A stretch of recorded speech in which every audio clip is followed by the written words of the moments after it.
అందరికీ నమస్కారం. నిన్న సాయంత్రం కొన్ని అనుకోని పరిస్థితుల్లో నేను ఎందుకు అప్పటికప్పుడు నా నియోజకవర్గ పర్యటన వాయిదా వేసుకోవాల్సి వచ్చిందో చెప్పాను.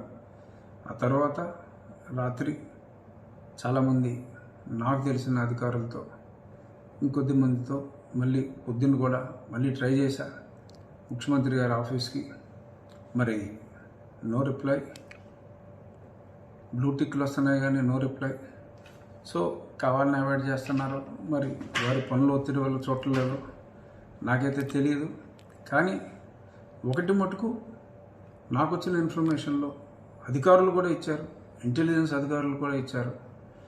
ఒక ఇంటెలిజెన్స్ శాఖకు చెందిన, అంటే స్టేట్ ఇంటెలిజెన్స్ శాఖకు చెందిన ఒక రెడ్డి సామాజిక వర్గానికి చెందిన ఒక అధికారి, డిఎస్పీ అడిషనల్ ఎస్పీ స్థాయి అధికారి, మరి ఆయన ఇచ్చిన రిపోర్ట్ మీదట మరి సుమారు ఒక 500 పైచిలకు కార్లతో, నేనైతే జస్ట్ ఇంటిమేషన్ ఇచ్చాను. అయినప్పటికీ కూడా ఎంతోమంది అభిమానులు పార్టీలకు సంబంధం లేకుండా మరి సుమారు ఒక 500 కార్లతో అక్కడికి రావాలని చెప్పి ప్లాన్ చేసుకోవటం రాజమండ్రి. ఆ ఇన్ఫర్మేషన్ మరి సరే ఇంటెలిజెన్స్ వాళ్ళకి మరి సరే కొంతైనా ఇంటెలిజెన్స్ ఉంటుంది, మరి వారు అది తెలుసుకొని మరి చేరవేయవలసిన వాళ్ళకి చేరవేయటం. ఆ లోకల్ మంత్రి శ్రీ రంగనాథరాజు గారు, ఎందుకంటే గతంలో మరి ఇళ్ళ ప్లాట్ల అలాట్మెంట్లో నేను మా కలెక్టర్ గారికి రిపోర్ట్ ఇవ్వటం, కలెక్టర్ గారు మరి టోల్ ఫ్రీ నెంబర్ ఇవ్వటం, కొన్ని వందల కంప్లైంట్లు రావటం, చాలామంది కంప్లైంట్లు ఇచ్చిన వాళ్ళకి పోలీసుల సహకారంతో మా ఆయన అనుచరులు దయాశుద్ధి చేయటం, దయాశుద్ధి చేసి ముందే వీళ్ళు వెళ్ళి కేసులు పెట్టడం. సరే చర్యలు ఏమి ఉండవు, ఎటువంటి రాజ్యం నడుస్తుందో అందరూ చూస్తున్నారు. ఒక ఆటవిక రాజ్యంలాగా ఆచంట నియోజకవర్గం ఉంది. ఎమ్మెల్యే గారు అంటే ప్రస్తుత మంత్రి గారు, వాళ్ళ బంధుమిత్రులు వాళ్ళు ఆడిందే ఆట, వాళ్ళు పాడిందే పాటగా సాగుతుంది. రాష్ట్రంలో ఇంకెన్ని చోట్ల సాగుతుందో ఇక్కడైతే చాలా చక్కగా సాగుతుంది. ఇక మరి ఈ అగ్నికి వాయువు తోడైనట్టు మరి రాజమండ్రిలో ఆవభూముల కుంభకోణంలో మరి ఒక ప్రముఖ పాత్ర ఉందని చెప్పి మా 2 జిల్లాల ఇన్ఛార్జ్ వైవి సుబ్బారెడ్డి గారు, మరి ఆయన ఒక పాలిగారుగా నియమించారు. సరే మా ముఖ్యమంత్రి గారికి బంధువు, పిన్ని గారి భర్త, ఫైన్, ఏదో పార్టీ పదవి ఇచ్చుకోవచ్చు. సరే టీటీడీ చైర్మన్ పదవి కూడా ఇచ్చారు, ఇంకా సంతోషం. కానీ ఆ పాలెగాడికి డిఐజీ గారితో మాట్లాడి, అంటే ఈ మంత్రి వెళ్ళి ఆయనకు మొరపెట్టుకున్నట్ట, అంటే గతంలో అతని మీద అవినీతి ఆరోపణలు చేశానని. ఇదంతా పక్కా ఇన్ఫర్మేషనే. ఇన్ఫ్యాక్ట్ ఆయన వెళ్ళి మొరపెట్టుకోవటం, మరి మా పాలెగాడు, ఎందుకంటే సుబ్బారెడ్డి గారి మీద నేను ప్రధానమంత్రి గారు కూడా రిపోర్ట్ ఇచ్చాను, దాని మీద రిపోర్ట్ కావాలని చెప్పి హోమ్ మినిస్ట్రీ ద్వారా స్టేట్కి రాశారు. రాసిన తర్వాత మరి బాబాయ్ కాబట్టి మరి ఈ బాబాయ్ అంటే మరి ప్రేమ ఎక్కువ ఏంటో, మరి ఎటువంటి రిపోర్టు, ఎందుకంటే రిపోర్ట్ కేంద్రానికి పంపితే మళ్ళీ నాకు కాపీ పెట్టాలి. సరే ఆ కేసు కూడా కోర్టులో ఉంది కాబట్టి ఆ ఆవభూమి కేసు ఎవరు శ్రీనివాస్ అని రాజమండ్రి సంబంధించిన ఒక డాక్టర్ గారు కేసు వేయటం జరిగింది. సరే ఆ కేసు మరి సిబిఐ విచారణకి ఇస్తారా, ఇస్తే ఏమవుతుంది, మరి కుట్టేసిన డబ్బులు ఏమవుతాయి, మరి సుమారు 120-140 కోట్ల మధ్యన లావాదేవీలు జరిగాయి అని అంటున్నారు. సో ఇదంతా కూడా మరి బహుశా ఆయన మీద ఆ కంప్లైంట్ ఇచ్చిన కోపం కావచ్చు, ప్రజాధనం వృధా అవుతుంది కాబట్టి నేను కంప్లైంట్ ఇచ్చిన మాట వాస్తవం, అది ఓపెన్గానే నేను మీడియాలోనే చెప్పాను. సో వీళ్ళిద్దరూ ఇప్పుడు కలుసుకొని మరి ఈయన నాకు చాలా ప్రెస్టేజ్ అని చెప్పి ఆయన వేడుకోవటం, మరి ఆయనకి మరి ఇంకేమేమి గుర్తొచ్చినాయో అవన్నీ కూడా గుర్తు తెచ్చుకొని మరి శ్రీమాన్ ముఖ్యమంత్రి గారిని అడిగి చేశారా, అడగకుండా చేశారా అన్నదే ఇంకా నాకు క్లారిటీ రాలేదు. సో ఆ ఒక్క విషయంలో ఆ క్లారిటీ రాకుండా నేను మరి ముఖ్యమంత్రి గారి మీద నిందారోపణలు చేయటం సమంజసం కాదు. బట్ ఈయనైతే మన తిరుపతి చైర్మన్ గారు, మరి ఆయనకి ఏ అధికారంతో డిఐజీ గారికి ఫోన్ చేశారో you can verify. Anybody, CM office can find out from DIG office whether there is any call from this irrelevant person who has got nothing to do with the government.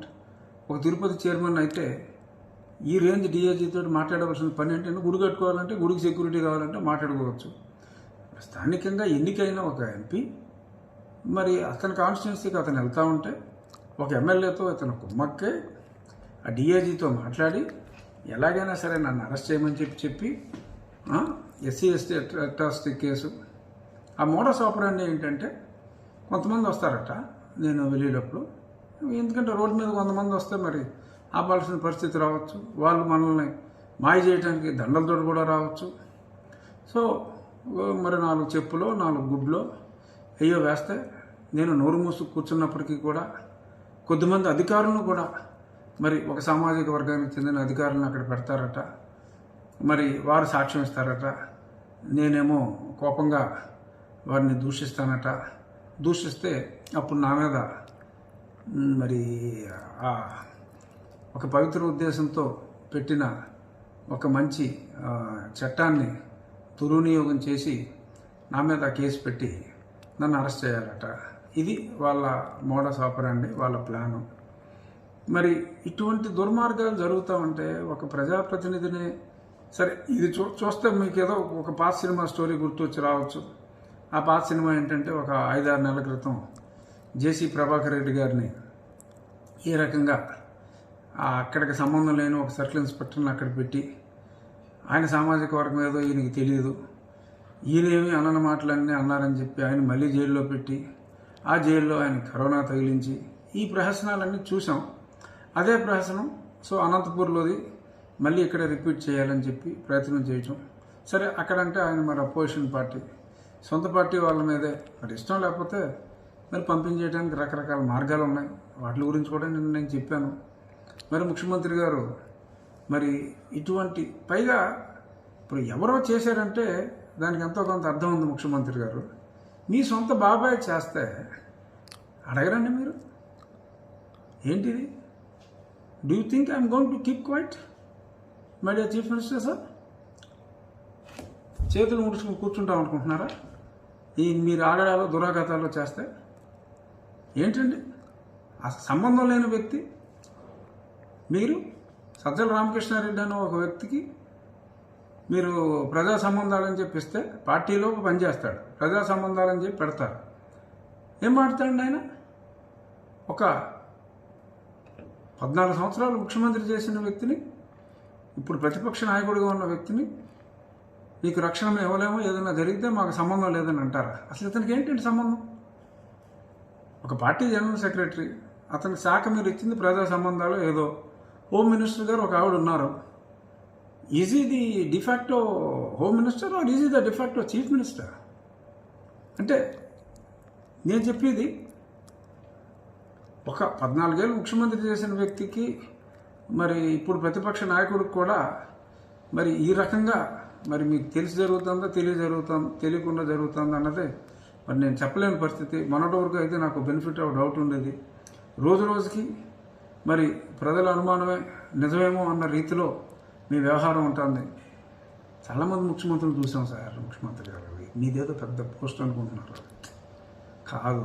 ఒక అర రాష్ట్రానికి ముఖ్యమంత్రి మీరు, పూర్తి రాష్ట్రానికి ముఖ్యమంత్రి లేని వాళ్ళు ఎంతోమంది నాకు వ్యక్తిగతంగా తెలుసు. అరే ఒక ఎంపీ నిన్నటి నుంచి ట్రై చేస్తూ ఉంటే కనీసం మీరు ఫోన్లోకి అందుబాటులోకి రారా? అసలు నా కన్సర్న్ ఏంటి అన్నది కనుక్కోరా? సరే ఎనీహౌ, మీ దగ్గర మా వేదన అరణ్య రోదన. So I have decided if you come to know about this message through any messenger, respond and allow me to tour my constituency by controlling your babai and your minister.